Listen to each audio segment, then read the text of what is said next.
ತಗೊಳಕ್ ಹೋಗ್ತಾ ಇದ್ರಿ ಆ ಸಮಸ್ಯೆ ಇರಲ್ಲ. ಸಿಟಿ ಎಂಟ್ರೆನ್ಸ್ ಇಂದ ರೈಟ್ ತಗೊಂಡ್ರೆ ನಿಮಗೆ ಕನಕಪುರ ಆದ್ಮೇಲೆ ಮತ್ತೆ ಜಾಯಿನ್ ಆಗುತ್ತೆ. ಸೊ ಇಲ್ಲಿಂದ ಎಲ್ಲಿ ಹೋಗ್ತಾ ಇದೀವಿ ಅಂತ ನಿಮ್ಗೆ ಆಲ್ರೆಡಿ ತಮ್ಮನೇಲಿ ನೋಡಿ ಗೊತ್ತಾಗ್ಬೋದು, ಒಂದು ಗೆಸ್ ಮಾಡಿರಿ. ಸೊ ನಾನು ಅಪ್ಡೇಟ್ ಮಾಡ್ತಾ ಇರ್ತೀನಿ.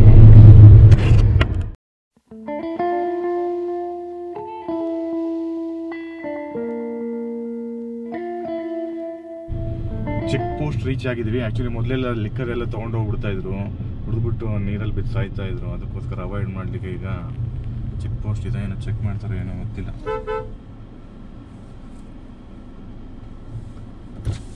ಎಂಟ್ರಿ ಇದೆ, ಎಂಟ್ರಿ ಮಾಡ್ಬೇಕಂತ ಒಂದು ನಿಮಿಷ.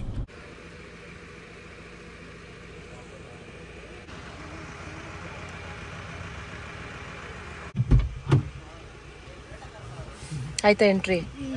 ಏನ್ ಕೇಳಿದ್ರು? ಎಂಟ್ರಿ ಆಯ್ತು. ಆಕ್ಚುಲಿ ಇಬ್ರು ಬಿಸಿ ಇದ್ರು. ಮೊದಲೆಲ್ಲ ಕಾರಲ್ಲೆಲ್ಲ ಚೆಕ್ ಮಾಡ್ತಾ ಇದ್ರು ಏನಾದ್ರು ಲಿಕ್ಕರ್ ಗಿಕ್ಕರ್ ತಗೊಂಡು ಹೋಗ್ತಾ ಇದಾರ ಅಂತ. ಯಾಕಂದ್ರೆ ತುಂಬಾ ಕೇಸಸ್ ಆಗ್ತಾ ಇತ್ತು. ಬೆಂಗಳೂರಿಂದ ವೀಕೆಂಡ್ ಬಂತು ಅಂತಂದ್ರೆ ಎಲ್ಲರೂ ಹೋಗೋರು, ನದಿ ಹತ್ರ ಪಾರ್ಟಿಗಳು ಮಾಡಿಕೊಂಡು ಆಮೇಲೆ ನೀರಲ್ಲಿ ಆಟ ಆಡಕ್ಕೆ ಹೋಗಿ ತುಂಬಾ ಇನ್ಸಿಡೆಂಟ್ಗಳಾಗಿದೆ. ಚೆಕ್ ಮಾಡ್ತಾ ಇದ್ರು. ಇವತ್ತೇನು ಚೆಕ್ ಮಾಡಿಲ್ಲ, ಜಸ್ಟ್ ಎಂಟ್ರಿ ಮಾಡ್ಬಿಟ್ಟು ಬಂದೆ ಅಷ್ಟೇ. ಸೊ ನೋಡೋಣ ಯಾವ ಥರ ಪ್ರಾಣಿಗಳು ಸಿಗುತ್ತೆ ಕಾಡಲ್ಲಿ ಅಂತ. ಒಂದು ಸ್ವಲ್ಪ ಡೀಪ್ ಆಗಿ ಹೋದ್ಮೇಲೆ ಸಿಗುತ್ತೆ ಅಂತ ಅನ್ಕೊಂಡಿದ್ದೀನಿ. ರೋಡ್ ಸಿಂಗಲ್ ರೋಡ್ ಮಾತ್ರ ಇರೋದು. ಮಂಕೀಸ್ ನೋಡಿ, ನೋಡೋಣ ಸ್ಟ್ರೈಕ್ ಮಾಡ್ತಾ ಇದ್ದೀವಿ. ಅದು ನೋಡಿ ಹೆಂಗ್ ಕೂತಿದ್ದು ಮಧ್ಯದಲ್ಲಿ.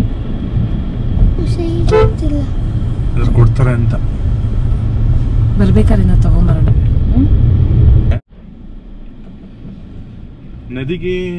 ನದಿಗೆ ಇಳಿಯುವುದು ಅಪಾಯಕರ. ರೈಟ್ ಸೈಡಿಗೆ ಆಲ್ರೆಡಿ ರಿವರ್ ಕಾಣಿಸ್ತಾ ಇಲ್ಲ ನಿಮಗೆ. ರೈಟ್ ಸೈಡ್ ನನಗೆ ಕಾಣಿಸ್ತಾ ಇದೆ, ಯಾಕಂದ್ರೆ ಗೋಪ್ರೋ ಫಿಕ್ಸ್ ಮಾಡ್ಬಿಟ್ಟಿದ್ದೀನಿ. ಸ್ವಲ್ಪ ಮುಂದೆ ಹೋಗ್ಬಿಟ್ಟು ಅಲ್ಲೆಲ್ಲಾದ್ರೂ ಜಾಗ ಸ್ವಲ್ಪ ಪಾರ್ಕಿಂಗ್ ಇರೋ ಥರ ಇದ್ರೆ ತೋರಿಸ್ತೀನಿ ನನಗೆ. ಪ್ರಾಣಿಗಳು ಯಾವ್ದಾರು ಕಾಣಿಸ್ತಾ ಮುದ್ದು? ಮಂಗ. ಲಾಸ್ಟ್ ಟೈಮ್ ತುಂಬಾ ಪ್ರಾಣಿಗಳು ಸಿಕ್ಕಿದ್ವು. ಅಂದ್ರೆ ಜಿಂಕೆ ಹಿಂಡೆ ಇತ್ತು, ಮತ್ತೆ wild bore and monkeys. Regular monkeys ಜೊತೆ ಇನ್ನೊಂದು ದಪ್ಪ ಇರುತ್ತಲ್ಲ ಬ್ಲ್ಯಾಕ್ ಫೇಸ್, ಏನಂತಾರೆ ಅದಕ್ಕೆ, ಅದೊಂದಿತ್ತು. ಅದು ಕಾಣಿಸಿತ್ತು. ಬಟ್ ಈ ಸರಿ ಏನು ಕಾಣಿಸ್ತಾ ಇಲ್ಲ. ಟೈಮ್ ಇವಾಗ 9:45. ನಾನು ಸ್ವಲ್ಪ ಅರ್ಲಿ ಬರಬೇಕಾಗಿತ್ತು ಅನ್ಸುತ್ತೆ. ಲಾಸ್ಟ್ ಟೈಮು ಈ ಟೈಮ್ಗೆ ಬಂದಿತ್ತು ಅನ್ಸುತ್ತಲ್ಲ. ಸ್ವಲ್ಪ ಅರ್ಲಿ ರೈಟ್ ಸೈಡ್ ಅಲ್ಲಿ ಇರೋದೇ ನೋಡಿ ಜಂಗಲ್ ರಾಡ್ಸ್. ನಿಮ್ದು ಪುನೀತ್ ರಾಜ್ಕುಮಾರ್ ಸರ್ದು ಯಾವುದು ತುಂಬಾ. ಚಂದ್ರಕಾಂತ್, ಬಾಂಡ್ ರವಿಯನ್ನು ನಿಂದಿಸಿದ ಮರುಕ್ಷಣವೇ ನಿನ್ನ ತಾಕತ್ತೆಲ್ಲ ಉರಿದು ಹೋಗಿ ದುಷ್ಪಟಾಕಿ ಆಗ್ಬಿಟ್ಟಿದ್ಯಾ. ಆ ಮೂವಿ ಇಲ್ಲೇ ಶೂಟ್ ಆಗಿರೋಂಥದ್ದು. ಮಂಕಿಗಳು ನೋಡ್ಕೊಂಡ ಇಲ್ಲಿ ಎಷ್ಟೊಂದಿದೆ. ಅಪ್ಪ ನಿಮ್ಗೊಂದು ಕ್ವೆಶ್ಚನ್ ಇದೆ. ಏನಕ್ಕೆ ಮಂಕಿ ಫೇಸ್ ರೆಡ್ ಇರುತ್ತೆ? ಎಲ್ಲ ಮಂಕಿ ಫೇಸ್ ರೆಡ್ ಇರಲ್ಲಮ್ಮ, ಓನ್ಲಿ ಫೀಮೇಲ್ ಮಂಕೀಸ್ ಮಾತ್ರ ರೆಡ್ ಇರುತ್ತೆ. ಹೆಂಗೆ ಮನುಷ್ಯರಲ್ಲಿ ಫೀಮೇಲ್ಸ್ ಮೇಕಪ್ ಮಾಡ್ಕೋತಾರಲ್ಲ, ಆ ಥರ ಮಂಕಿಗಳಲ್ಲೂ ಫೀಮೇಲ್ ಮಂಕೀಸ್ ಮೇಕಪ್ ಮಾಡ್ಕೊಂಡು ರೆಡ್ ಆಗಿ ಕೂತಿರ್ತಾವೆ ಅಷ್ಟೇ.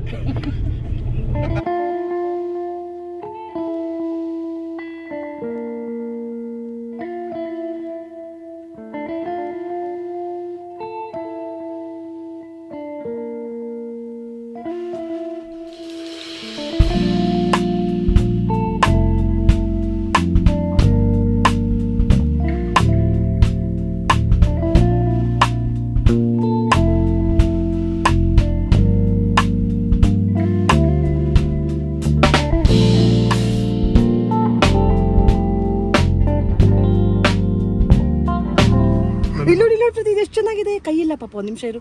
ಒಂದ್ ಕೊಡು ಪ್ರದೀಪ್, ಒಂದ್ ಕೊಡು.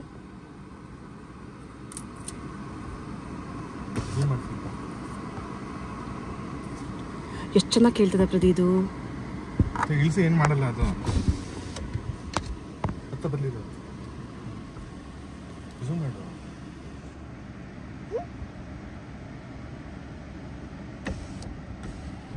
ಸೈಡ್ಗೆ ಇಟ್ಕೊಂಡಿದ್ದೇನೆ.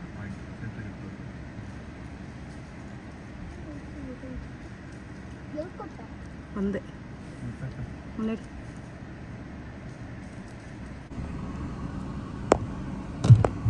ಫೋನ್ ಕಿತ್ಕೊಂಡು ಹೋಗ್ಬಿಡತ್ತು. ಮಿರರ್ ಗಿರನ್ ಬಿಡ್ಬಿಡುತ್ತೆ. ಕೊಟ್ಬಿಡಮ್ಮ ಫಸ್ಟು.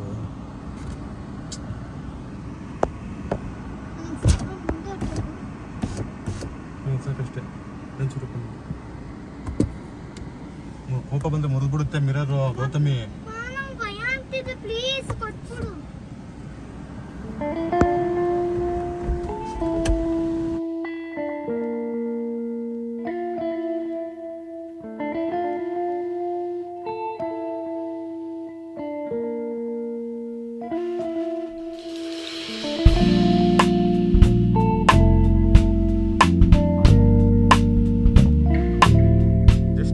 ಆದ್ವಿ. ಇದೇ ನೋಡಿ ಕಾವೇರಿ ರಿವರು. ಸೊ ಇಲ್ಲಿ ಸ್ವಲ್ಪ ಪುಣ್ಯ ಸ್ನಾನ ಮಾಡಿಕೊಂಡು ಟೆಂಪಲ್ಗೆ ವಿಸಿಟ್ ಮಾಡೋದು. ಈ ಕಡೆ ದಾಟಿ ಆ ಕಡೆ ಹೋದ್ರೆ ಚಾಮರಾಜನಗರ, ಈ ಕಡೆ ಮಂಡ್ಯ ಡಿಸ್ಟಿಕ್. ಇಲ್ಲಿ ವಾಟರ್ ಲೆವೆಲ್ ಏನಿದೆ ಇದು KRS ಅಲ್ಲಿ ಏನು ವಾಟರ್ ರಿಲೀಸ್ ಮಾಡ್ತಾರೆ ಅದ್ರ ಮೇಲೆ ಡಿಪೆಂಡ್ ಆಗಿರುತ್ತೆ. ಸದ್ಯಕ್ಕೆ ಮಳೆ ಇರೋದ್ರಿಂದ ಸ್ವಲ್ಪ ನೀರಿದೆ, ಸಮ್ಮರಲ್ಲಿ ಇನ್ನೂ ಸ್ವಲ್ಪ ಕಡಿಮೆ ಆಗುತ್ತೆ.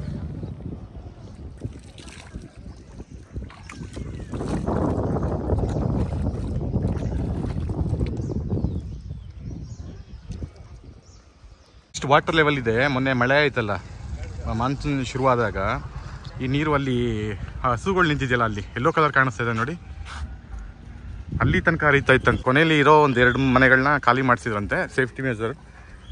ಅಂದರೆ ಈ ಮರಗಳಿಗೆ ಅರ್ಧ ನೀರು ಹೋಗ್ತಾ ಇರುತ್ತೆ, ಅರ್ಧ ಮರಗಳು ಅಷ್ಟೊಂದು ನೀರು ಹೋಗ್ತಾ ಇತ್ತು. ಆವಾಗ ಮಾನ್ಸೂನ್ ಶುರುವಲ್ಲಿ ಮಳೆ ತುಂಬ ಎಚ್ಚೆತ್ತವಾಗಿ ಬಂದಿದ್ದಂಥ ಸಮಯದಲ್ಲಿ.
ಸಿಂಗನ್ನಲ್ಲರೂ ಪುಟ್ಸ್ವಾಮಯ್ಯ ಮತ್ತು ಲಕ್ಷ್ಮಮ್ಮ ಅವ್ರಿಗೆ ಮಕ್ಕಳಿಲ್ಲದೆ ಇದ್ದಾಗ ಅವರು ಇಲ್ಲಿ ಉತ್ತರಾಯನ್ಗೆ ಹರಕೆ ಹೊತ್ತು ರಾಜ್ಕುಮಾರ್ ಹುಟ್ಟಿದಾಗ ಅವರು ಮುತ್ತುರಾಜು ಅಂತಲೇ ಹೆಸರಿಟ್ಟಿದ್ರು. ಸೊ ರಾಜ್ಕುಮಾರ್ ಅವರು ಇದ್ದ ಕಾಲದಲ್ಲಿ ಕಟ್ಟಿಸಿರುವಂಥ ಚೌಲ್ಟ್ರಿ ಇದು. ಇಲ್ಲಿ ಪೊಲ್ಯೂಷನ್ ಲೆವೆಲ್ ಕೂಡ ಅಷ್ಟೇ ಜಾಸ್ತಿ ಇದೆ. ಮೊದಲು ನಾವು ಬರ್ತಾ ಇದ್ವಿ ಒಂದು ಚಿಕ್ಕವರಿದ್ದಾಗ, ಒಂದು 20-25 ವರ್ಷದ ಹಿಂದೆಗಡೆ ಈ ಕಾನ್ಸೆಪ್ಟ್ಗಳು ಏನೂ ಇರ್ತಾ ಇರಲಿಲ್ಲ ನೋಡಿ. Water bottle, beer bottle, actually checking ಇರ್ತಾ ಇತ್ತು, ಇವಾಗ ಏನು ಚೆಕ್ಕಿಂಗು ಸ್ಟಾಪ್ ಮಾಡಿದ್ದಾರೆ. ಅಲ್ಲಿ ಗಿಡಗಳಲ್ಲಿ ನೋಡಿ, ಅಲ್ಲಿರೋದೆಲ್ಲ ಬರೀ ಪ್ಲ್ಯಾಸ್ಟಿಕ್ಕೇನೆ. ಅಲ್ಲಿ ನೋಡಿ, ಎಲ್ಲೆಲ್ಲಿ ನೋಡಿ ಬರೀ ಅದೇನೆ.